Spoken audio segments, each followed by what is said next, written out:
미국 캘리포니아에 서식하고 있는 모두셀라라고 하는 강철 소나무는 가장 오래된 곳이 4713년. 포유류 범위를 좁혀서 보면 북극 고래는 211세까지 살았다. 수중생물 중 최고의 포식자인 고래가 그렇다면 인간이 그만치 못 살 이유가 있을까?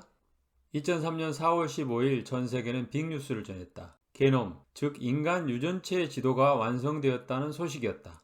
그 뒤로 안젤리나 졸리도 게놈 검사를 하고 유방을 절제했다고 한다. 그런데 그때 완전히 확인된 유전체가 몇 퍼센트였는지 여러분은 아십니까? 불과 31%밖에 확인하지 못했다. 13년 동안 10억 불의 예산이 들어간 연구 사업을 더는 미룰 수 없고 그 당시 기술로는 파악할 건 다 했다고 생각한 과학자들 간의 합의에 의해서 네이처 사이언스에 발표하였던 것이다. 노아의 종말에서 저자 싱클레 박사는 말한다.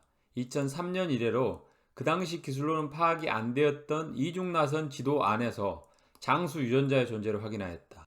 임상실험을 통해서 많은 생물에서 평균 수명과 최대 수명을 늘릴 수 있음을 보여주었기 때문이다. 장수 유전자는 서투인이라는 단백질을 만들어서 DNA 손상을 수리한다. DNA 손상은 세포의 분열 과정에서도 발생하지만 환경호르몬, 방사선 촬영, 식품의 독소, 활성산소과 같은 후성 유전적 영향으로 일어난다. 노화는 이런 DNA 손상이 수정되지 못한 세포들이 쌓인 결과물인 것이다. 노화 세포는 체내에서 없어지지 않고 좀비처럼 다른 세포들을 감염시킨다. 결국 이러한 손상이 당뇨병, 심장병, 알츠하이머병과 만성질환 그리고 암으로 이어지는 것이다. 9가지 큰 질병의 발생을 막을 수 있는 유일한 길은 무엇일까?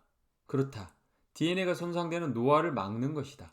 그래서 싱켈러 박사는 노화를 질병이라고 정의한다. 현대의학은 개별 질병마다 각각의 치료법을 개발하고 있지만 이러한 연구 방향은 달라져야 한다. 마치 9개의 지류에 각각의 댐을 만드는 것보다 상류의 수온을 막는 하나의 댐을 건설하는 것이 가장 현명한 방법인 것처럼 노화 연구의 목표는 단순히 오래 사는 것이 아닌 건강하게 오래 사는 것이 목표다. 현재까지의 임상실험 결과를 바탕으로 하버드 의대 프로젝트팀은 생활 속의 실천법과 먹는 알약까지 소개해준다. 첫째, 적게 먹고 간헐적 단식하기다. 목표는 영양실조가 없는 열량 제한이다. 이러한 방식은 몸의 위기 상태를 유지시킨다. 서투인이라는 장수 유전자를 끌어내서 원시시대 이래로 쭉 해온 대로 생존 회로를 가동시키게 한다. 세포의 방어 체계를 자극하고 안 좋은 시기에 생존을 도모하고 질병과 쇠퇴를 막고 후속 유전적 변화를 최소화하고 노화를 늦추게 한다. 음식 부족에 따른 유전적 반응을 위해 계속 배고픈 상태를 유지하면 더 이상 스트레스가 아니다. 그래서 간헐적 단식을 제시한다. 나도 16대 8 단식을 시작했다. 이른 저녁 식사를 하고 다음날 아침을 거르고 16시간쯤 지난 시점에 점심을 먹는다. 둘째, 육류 섭취를 줄인다. 육류 대신 채소나 과일 위주로 먹게 되면 식물성 단백질만으로도 모든 아미노산을 얻을 수 있지만 활력이라는 관점에서 아미노산의 양이 적어 몸은 스트레스를 받아서 생존회로가 작동한다. 이때 세포가 분열에 분배하던 에너지를 덜 쓰고 자가 포식 과정에서 에너지를 더 사용한다. 즉, 각종 질환을 유발하는 손상되거나 비정상적인 구조를 지닌 단백질을 분해해서 몸에서 없애는 것이다. 세 번째는 땀을 흘리는 운동 습관이다. 우리가 익히 알고 있는 운동의 장점은 혈액 흐름 개선과 근육량 증가이다. 하지만 더 중요한 건 텔로미어를 늘린다는 것이다.